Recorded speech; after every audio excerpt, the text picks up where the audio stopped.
Let's pick up from where we left off. Last time, we talked about what happened in November and December 2021. The Carl Vinson aircraft carrier strike group retreated from the South China Sea to the Philippine Sea, where it experienced a series of mysterious incidents. What exactly were these mysterious incidents? Let's quickly recap. There were two major incidents on the Carl Vinson aircraft carrier. The first one involved an F-180 Super Hornet fighter jet that crashed onto the deck during landing. According to reports, the right engine caught fire, but the details were unclear. It wasn't explained whether the engine caught fire before it hit the deck or after. The report also didn't mention any casualties. In any case, the plane was certainly a total loss, and the deck was likely damaged. The second incident involved the loss of an anti-submarine sonar buoy. This was a big deal. If a whale had taken it, that would be one thing, but if it was picked up by one of our fishermen, then the US military would have to recalibrate all their anti-submarine sonar systems. That would be a very time-consuming process. These two incidents were reported sporadically in domestic news, with some major military media outlets covering them. However, they didn't create much of a stir in our country, merely serving as a topic of conversation over meals. But these two incidents caused quite a commotion globally. Why? We'll get to that later. First, let's talk about the US military's reaction after these two incidents. The US reaction was extremely intense, bordering on furious. In January 2022, the US quickly rallied Japan to organize an unprecedented 5-carrier strike group for a large-scale joint military exercise in the Philippine Sea, south of Okinawa. Now, why do we call it a 5-carrier strike group? The US deployed two real aircraft carriers. By real, I mean two Nimitz-class carriers, the Carl Vinson and the Abraham Lincoln. Both of these carriers are massive, over 100,000 tons each, powered by nuclear reactors. Some might wonder why the Abraham Lincoln was there too. Well, on January 3, 2022, the Lincoln hurriedly departed from San Diego and quickly made its way to the Philippine Sea. Why? Because the Carl Vinson had suffered losses, and they needed reinforcements. So, they called in the Lincoln. In addition to these two 100,000-ton Nimitz-class carriers, the U.S. also sent two amphibious assault ships, the USS America and the USS Essex. These ships have a full load displacement of 45,000 tons. Now, why do we call these amphibious assault ships carriers? Well, we need to clarify that amphibious assault ships have full-length flight decks that can accommodate helicopters, drones, and even short takeoff and vertical landing fixed-wing aircraft. So, they are considered light carriers, especially given their size 45,000 tons. For reference, Francis Charles de Gaulle aircraft carrier is about 40,000 tons. These two amphibious assault ships are no small deal, even though they aren't 100,000 tons. Their decks can carry F-35Bs, which are capable of vertical takeoff and landing. That makes for carriers in total. Japan also joined with one of its own, a helicopter destroyer with a full load displacement of 19,000 tons, the JS Hyuga. They call it a helicopter destroyer, but have you ever seen a 19,000-ton destroyer? It's really just another name for an amphibious assault ship. So, in January, this fleet of 5 carriers assembled in the Philippine Sea with a total displacement of 346,000 tons. Was this really just an exercise? 5 carriers, and 4 of them were carrying F-35s, including both vertical takeoff and landing F-35Bs and short takeoff F-35Cs. This was pretty much all the US had to offer. If any other country saw this, they'd be shaking in their boots. At the time, the whole world held its breath. Onlookers were wide-eyed with amazement. According to foreign media reports, the US had gathered over 30 F-35s, marking the first large-scale deployment of this magnitude on the planet.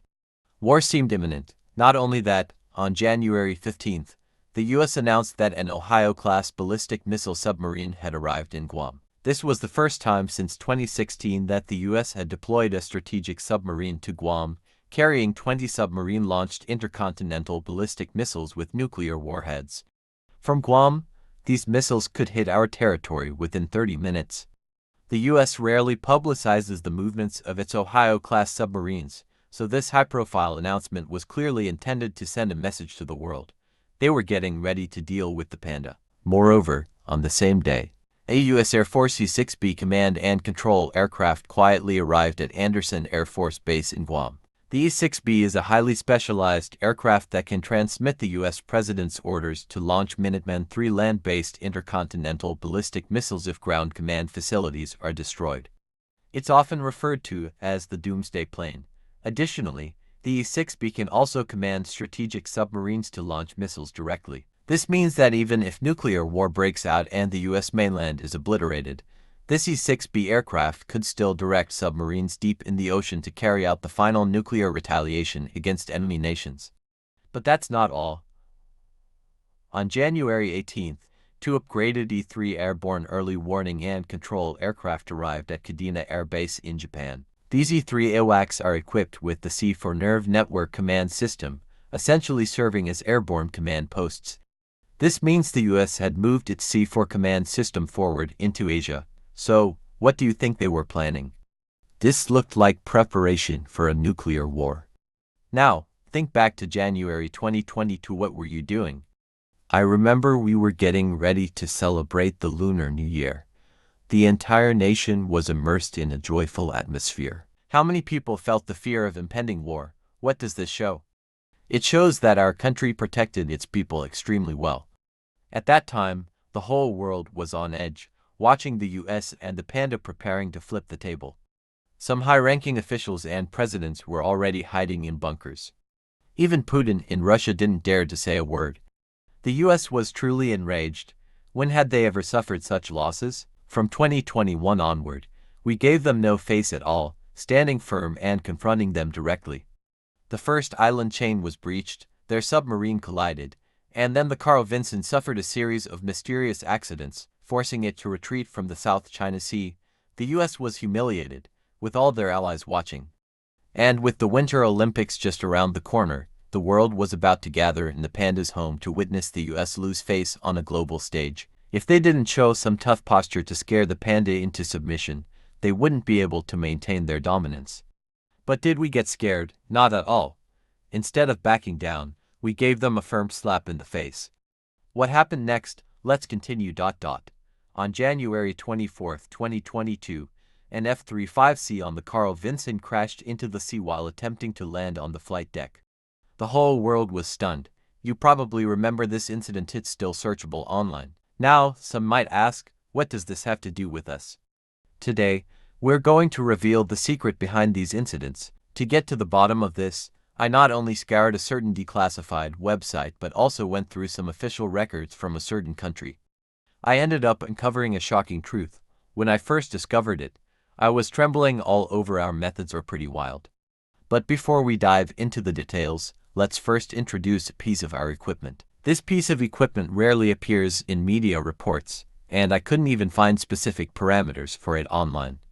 So, what kind of equipment is so mysterious? It's the 815 Electronic Reconnaissance Ship. I bet very few people have heard of this thing. It's pretty obscure. The 815 is not the ship's hull number, but a model number called 815. However, it is subdivided into 815A and 815N modified. The ship's hull numbers range from 851 to 856, but each ship looks different enough that you'd never guess they're the same model. So, what is this ship used for? Many have never heard of it. According to reports, our country has a total of 10 of these 815 electronic reconnaissance ships. They are rarely reported in our own media, but in certain other countries, they are highly visible star products. Just hearing the name Electronic Reconnaissance Ship gives you an idea of what it does. This is a large ship weighing over 6,000 tons, packed with phased array radars. It's like taking land-based radars and putting them on a ship. It completely abandons offensive capabilities, focusing instead on electronic detection. Imagine the power it must have. According to reports from another country which are pretty credible, this electronic reconnaissance ship is almost always stationed in the Sea of Japan, constantly circling around Japan. In the news of that country, this ship is referred to as a spy ship, and they claim it can monitor the entire launch process of ballistic missiles, detect most commonly used radio frequencies, and even pick up sensitive electromagnetic signals from cell phones. It provides foundational information for related departments to study jamming facilities. What does that mean? It's like taking all the radars and electronic warfare equipment from the ground and putting them on a ship.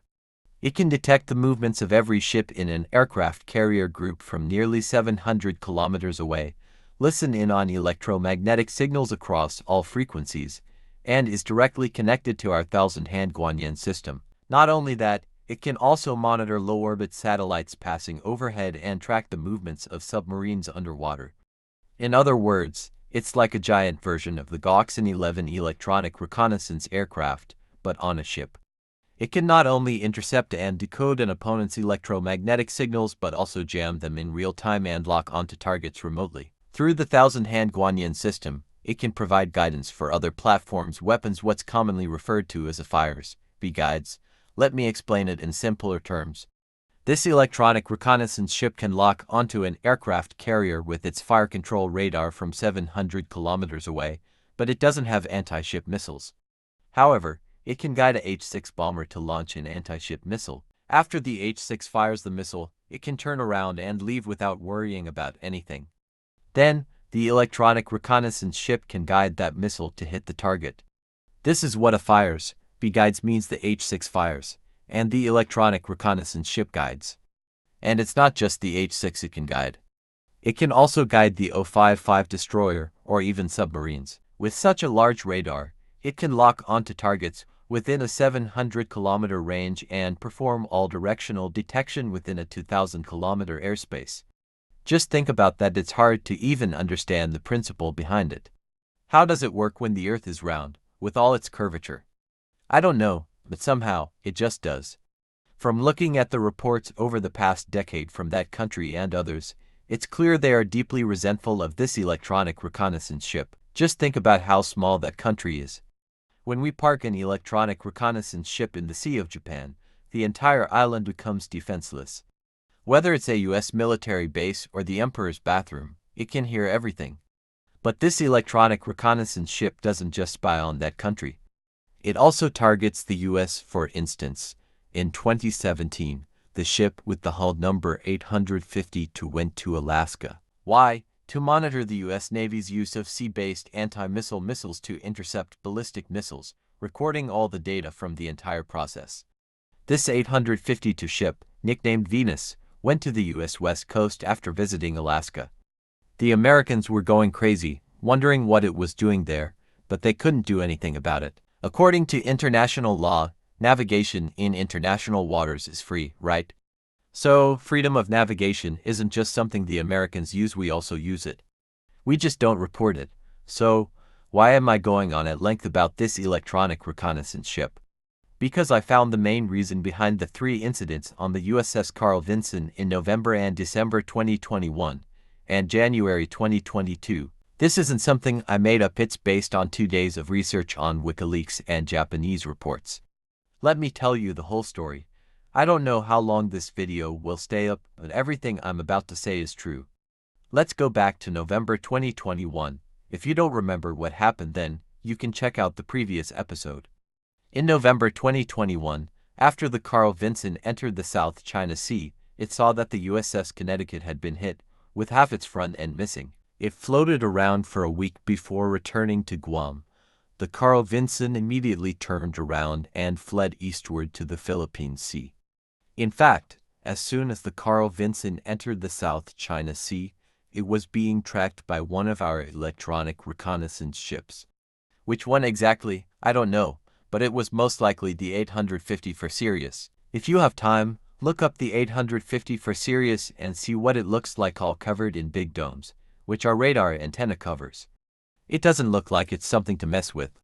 What kind of radar and electronic equipment is on this ship? I have no idea. It's very mysterious. Because on the internet, you can find information on almost anything. For example, I can find out the power of the radar on the O-55 destroyer, but for this ship, nothing. We only know that it has a displacement of over 6,000 tons, entered service in 2015, and underwent major upgrades in 2017 and 2018, but we don't know what those upgrades were.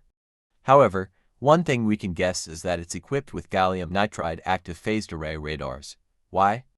Because in our country, gallium nitride phased arrays are so common they're used to scare away wild boars in rural areas. So the power must be impressive. Do you think the Carl Vinson could stand a chance against it? I bet the Connecticut submarine was taken down by this ship, as it can directly connect to the Thousand-Hand Guanyin system. The Connecticut, hiding underwater, likely couldn't escape its detection either. After the Connecticut was hit, the Carl Vinson fled the South China Sea to the Philippine Sea, but the Sirius didn't let it go and followed it there, staying close enough to be seen visually. It was clear, "I'm watching you. Why are you hiding in my backyard?" So, the Sirius stuck close to the Carl Vinson. Wherever the Carl Vinson went, it followed. This made things very difficult for the Carl Vinson. Why? Because the main function of the electronic reconnaissance ship is to monitor, intercept, and decode all electromagnetic signals. Its main principle is that every electronic device has a unique electronic signature. Therefore, the usual task of the reconnaissance ship is to identify these signatures and determine which electromagnetic devices are on which warships. Once these signatures are matched with military electronics in wartime, not only can they be selectively jammed, but the electromagnetic waves emitted by these devices can also be used to locate and identify the type of equipment, thereby inferring the opponent's intentions. This is a bit technical, so let me simplify it. Let's say, for example, that the Carl Vinson's radar has a frequency of 50 Hz. If this frequency is intercepted, in the future, when a 50 Hz signal is detected, we can deduce that it's from the Carl Vinson. Moreover, we would know that this 50 Hz frequency corresponds to a fire control radar. So, in a combat situation, we could target the Carl Vinson with an electromagnetic wave that disrupts the 50 Hz frequency, rendering its fire control radar useless. That's roughly how it works. Therefore, all countries go to great lengths to prevent their electromagnetic signal characteristics from being captured by adversaries. This is true globally. So, when our Sirius electronic reconnaissance ship followed the Carl Vinson, do you think it dared to turn on its radar or sonar? According to declassified documents, the Carl Vinson, to prevent the Sirius from intercepting and decoding its electromagnetic signals, implemented the highest level of electromagnetic emission control throughout the carrier group. Ships in the group were not allowed to emit electromagnetic or sonar waves, and active electromagnetic devices were strictly controlled. Communication between ships was done using signal flags or lights. Aircraft took off and landed under electromagnetic emission control. Do you understand what this means? It means that our electronic reconnaissance ship forced the Carl Vinson to turn off its radar and sonar. This is the main reason why the Carl Vinson's sonar buoys were lost. As for who recovered it, well, we don't know. Didn't we mention in the previous episodes? In the South China Sea, we have plenty of unmanned reconnaissance drones and unmanned submarines, all connected like the Thousand-Armed Guanyin. If the buoy is lost, it's lost. But what's really ruthless is that the carrier-based aircraft had to take off and land under electromagnetic emission control. Do you know what that means? It means that when the carrier-based aircraft were taking off and landing, they couldn't even use their landing assistance radar. Let's break down the basics. In this era, aircraft carriers don't rely entirely on the pilot's skills like they did during World War II. Instead, they use highly sophisticated carrier-based takeoff and landing radar systems for assistance, which is almost like autopilot during takeoff and landing. This greatly increases the safety of successful carrier-based operations. Just imagine how small an aircraft carrier is compared to the vast ocean. From the sky, it looks like a mere leaf. It takes extraordinary skill to land successfully. During World War II, being able to fly didn't necessarily mean you could take off or land on an aircraft carrier. Pilots who could land on a carrier deck were national treasures. When war broke out, planes could be mass-produced on assembly lines, but pilots, especially skilled ones, were irreplaceable. Training an exceptional pilot could take years, and that's just for regular fighter pilots, let alone those trained for carrier landings.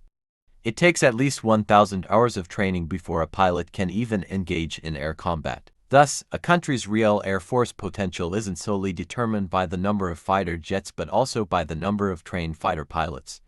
However, in the 21st century, with the spread of automation, electronics, and information systems, the once difficult skill of carrier-based takeoff and landing has gradually been replaced by radar-assisted landing systems.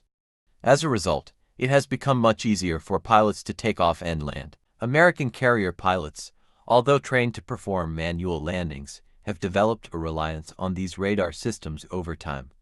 So, if you suddenly force them to turn off the radar and perform a manual landing, accidents are likely to happen. Even leaving pilots aside, take me as an example. If you handed me a manual transmission car now, I wouldn't know how to drive it. I've forgotten how to use the clutch. I haven't touched one in 10 years since I got my driver's license. Who still remembers how to start on an incline? It's the same principle. Our Sirius Electronic Reconnaissance Group shadowed the USS Carl Vinson, and the Carl Vinson had to turn off its radar-assisted landing system.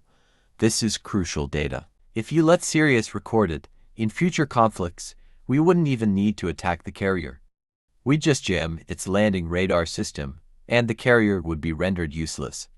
If a carrier can't launch or recover its fighter jets, it's just a cargo ship. So, facing Sirius, the Carl Vinson turned off all its electronic systems, forcing its pilots to perform manual landings. This led to the incident in December 2021, when an F-180 Super Hornet crashed into the deck during landing, causing the right engine to catch fire. It was also the reason why in 2022, an F-35C didn't brake properly during landing, snapped for arresting cables, and plunged into the sea. Imagine the situation. In January 2022, 5 U.S. aircraft carriers converged in the Philippine Sea. Our Sirius vessel brazenly approached them, unafraid. That's a true battle hero. Just think about it, 5 aircraft carriers together made the Philippine Sea feel crowded. Then our Type 8158 electronic reconnaissance ship shows up, forcing those 5 carriers to shut down their radars. Can you imagine how awkward that must have been? It was like betting that the Americans wouldn't dare to fire a shot. This situation also led to an F-35C falling into the sea, completely intact. Why do I say completely intact? You can look it up online. The F-35C was attempting a low-speed landing on the flight deck and didn't handle it well. What could they do? It was manual work, after all imprecise. It slid into the sea, so, when the plane went into the water, it was whole, not shattered into pieces from a high-speed crash. The plane slowly sank after hitting the water. If it were recovered, it would still be intact. Imagine if it fell into the hands of the Pandas, a nickname for the Chinese. It would be a total disaster for the US, which would effectively lose its 5th-generation fighter jet capabilities. That's why when the F-35C went down, the US didn't report it. They claimed to have freedom of the press, but they kept this incident tightly under wraps. However, as they say, good deeds go unnoticed, but bad ones don't. A sailor on that carrier filmed the whole thing on their phone and posted it on social media. The Pentagon was furious. The whole world was stunned by this incident. Rumor has it that the Russians even sent a rescue team to the site. As for us, there were submarines all over the area. The Americans were desperate, shouting that no one was allowed to recover it because it was theirs. But shouting was useless. In this kind of situation, whoever finds it first, keeps it. Just imagine, those 5 aircraft carriers, which had been so aggressive in early January, supported by Ohio-class ballistic missile submarines and doomsday planes. It was an impressive sight. But in an instant, Sirius completely shattered their aura. Those 5 carrier battle groups, once fierce and intimidating, quickly turned into search and rescue teams. They dropped everything to recover that plane, which was now their top priority. But was it easy? The F-35 was freely drifting toward the seabed, and there are ocean currents down there. It was like finding a needle in a haystack. To this day, there's been no report of the plane being found. So where did that F-35C go? It remains a mystery. One thing's for sure, the Americans didn't recover it. You'd think if they had, they'd announce it to the world, reassuring everyone that the plane wasn't lost. But their silence speaks volumes. They didn't find it. This collective effort to recover the plane went on until the Winter Olympics began. The Americans were still at it, with the Japanese helping out, looking all disheveled and helpless. Meanwhile, the whole world, gathering in China for the Olympics, couldn't help but laugh at what the Americans were doing, fumbling around in the ocean, dressed in diving suits all day. Some said they were mimicking Bing Duan, the Olympic mascot, who also wore a diving suit. It was performance art. The Americans' faces had turned as red as a monkey's behind. They were utterly embarrassed. The whole world's only superpower, the beacon of democracy and freedom, the master of the world reduced to this, how could they be content?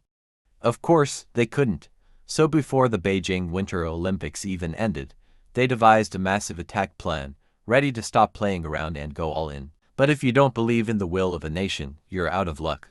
Right after the Winter Olympics ended, the Russians made the first move. Why did they act first? We'll discuss that in the next segment.